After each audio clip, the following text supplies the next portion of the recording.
All right, what's going on, guys? So you guys can see, got the YZ back out here, and luckily some stuff came in today. So I am making headway with this project. Like I said, I want to try to minimize as much downtime as possible. I was actually hoping to put this on a snow bike kit this winter. So I kind of want to have the bike operational in the wintertime, even though I won't be doing much driving on the street unless I go out of town or something. But I just want to have it ready because I've always wanted one of those timber sled kits, and I've always wanted to, you know, drive it with the turbo. So that's why I'm kind of pushing to have all this stuff, you know, somewhat done, even though riding season is coming to an end up here. But Michigan is a little weird because sometimes we'll have like spurts of days where, you know, you can ride in the winter. But anyways, as you guys can see, I got a few boxes on the table. I actually talked to a couple of companies, and this is actually something that I wanted to do on the last setup, but it wasn't released yet. But as you can see, I got a little Athena box right here. You can see the new piston, Carrillo, really good stuff, new jug. And if you look at this little tag right here, that is a 102 millimeter. AZ quad parts, 102 millimeter. Of course, in me fashion, 14.3 to 1, so I'm raising that compression even more. But the internet says you can't do it, so maybe, I don't know, maybe I'll be a failure. But yeah, we got the parts in.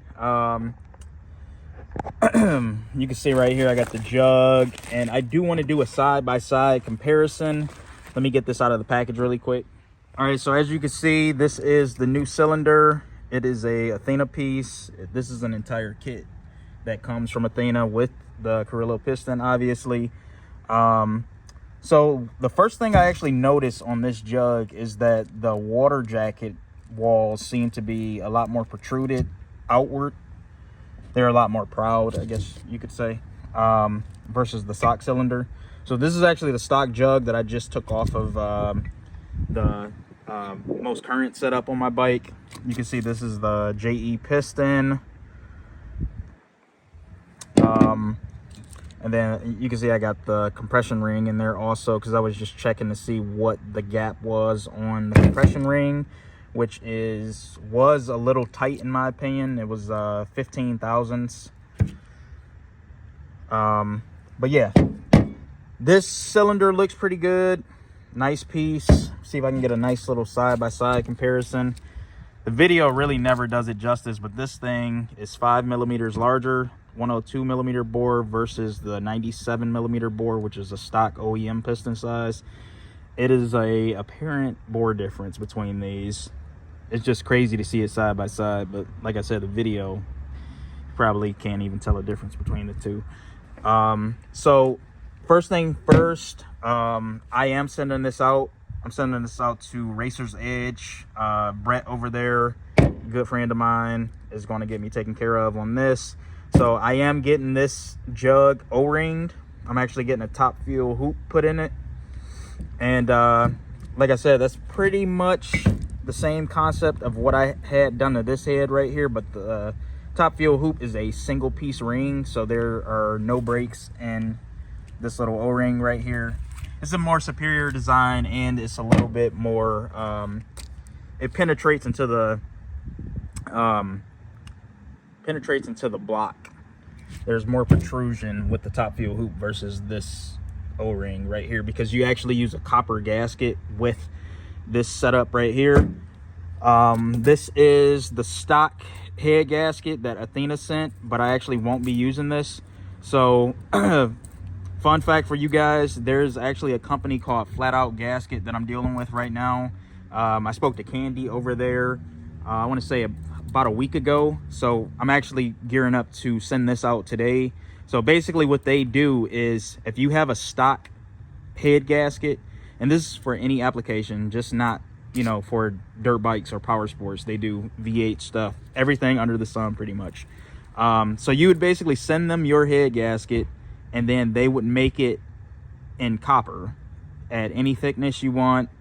They also have 2 versions of their copper head gasket. So on water or setups that still use water jackets, it's a pretty common occurrence for you to have to use like some type of sealant on the head gasket around the water jacket hose so it doesn't leak out of the gasket.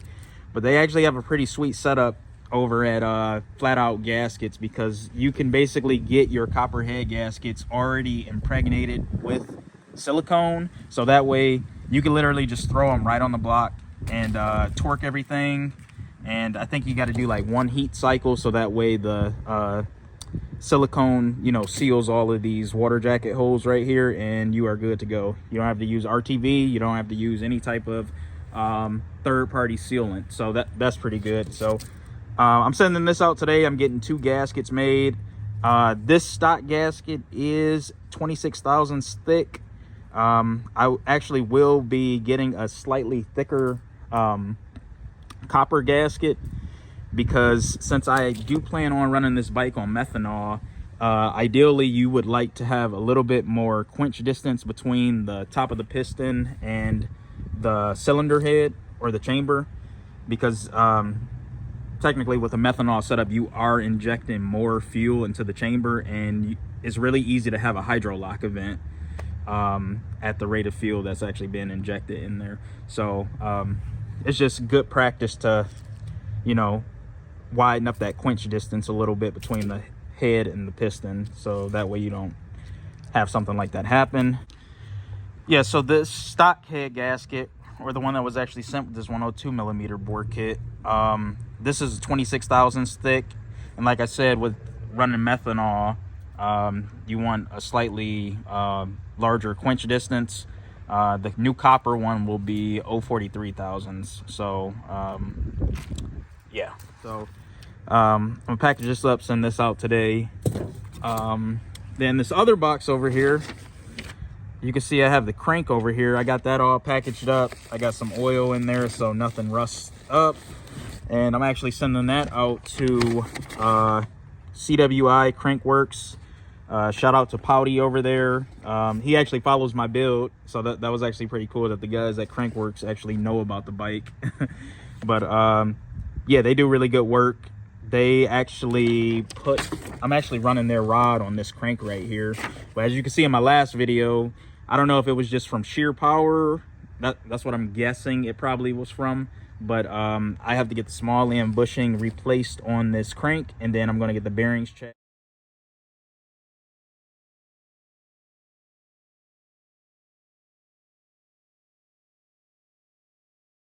And obviously I'm going to get this balanced for the new piston, because this is considerably larger than the 97 millimeter bore piston that I was running, which is right here, which is a JE piston.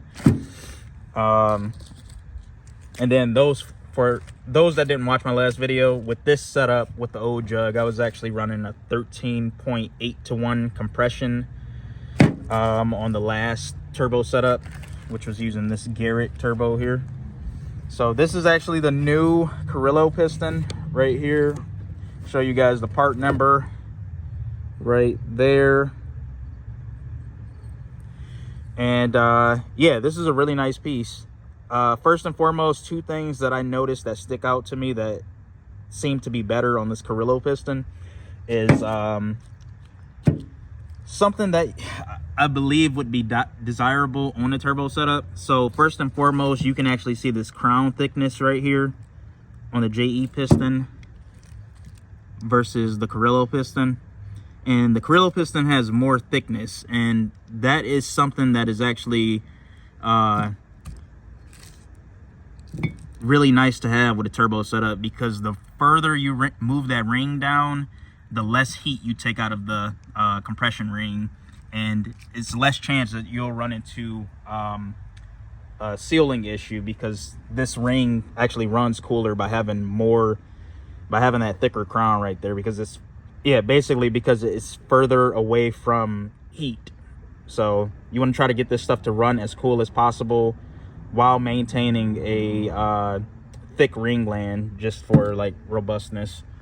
And then secondly, if you look at these side by side, you can see the sheer difference in the skirt design. So this JE piston has a much narrower skirt versus the Carrillo piston, and this is something else that is pretty important, especially in high load application like mine, high horsepower.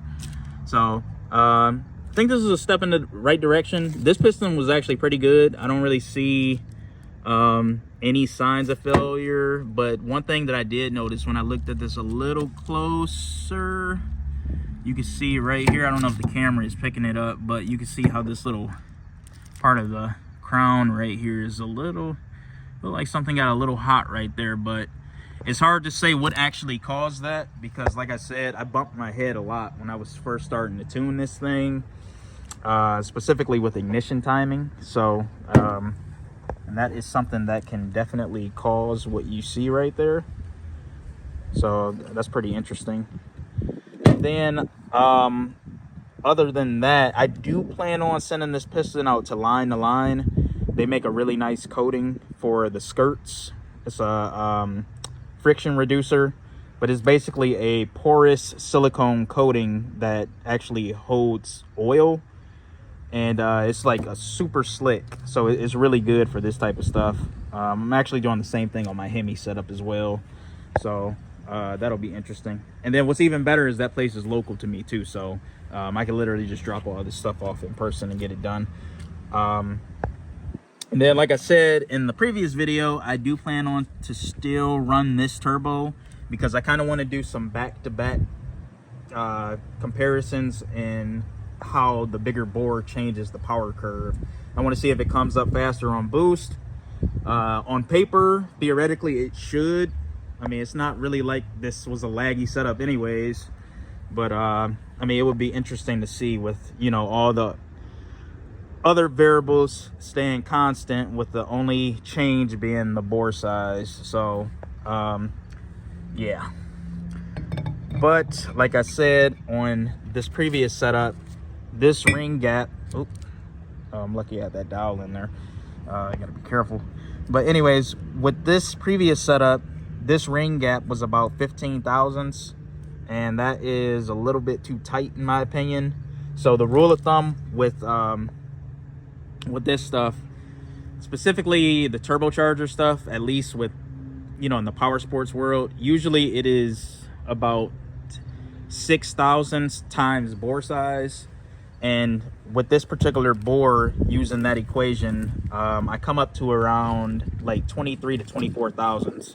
So I actually want to say it was like 5.5 thousandths time bore size, but I'm gonna go on a little bit larger end of that spectrum just to be a little safer, because I am still running pretty high compression, and then I plan on throwing a lot of boost on top of this new engine, so or this new setup.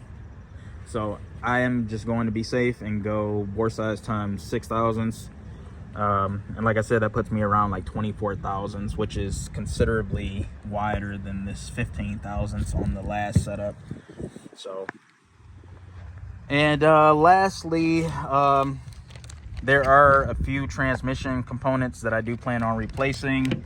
Let me get this bag opened up, but for the most part, the gears actually look pretty good. I do see a little bit of wear on the dogs, but like I said in my last video, I think it's more so, let's see if I can get this out of here.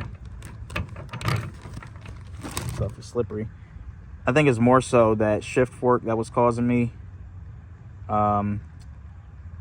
the second gear issue. So just to be on the safe side, I am replacing all the shift forks. I'll keep the shafts. Those look pretty good. I don't see any burrs on them or anything weird. All the teeth look good on the gears.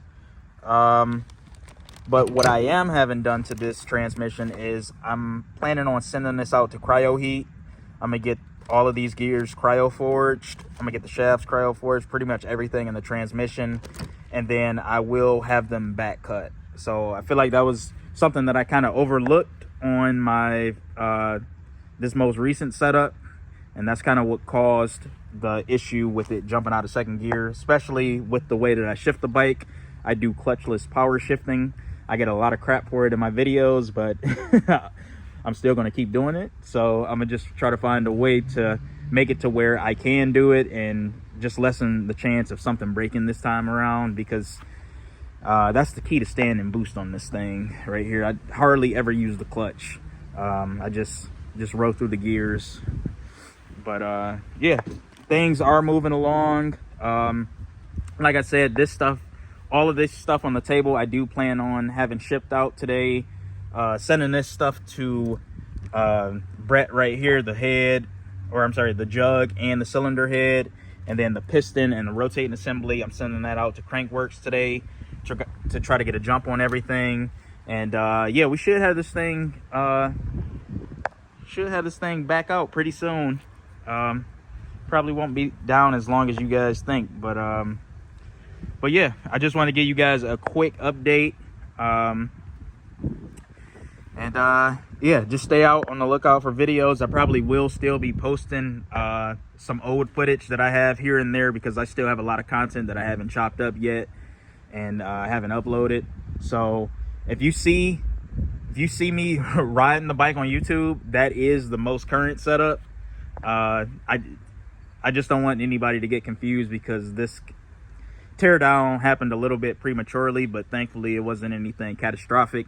But yeah, stay on the lookout. Please like, comment, and subscribe. It really helps me out, especially with funding this stuff, because as I said before, none of this stuff is cheap.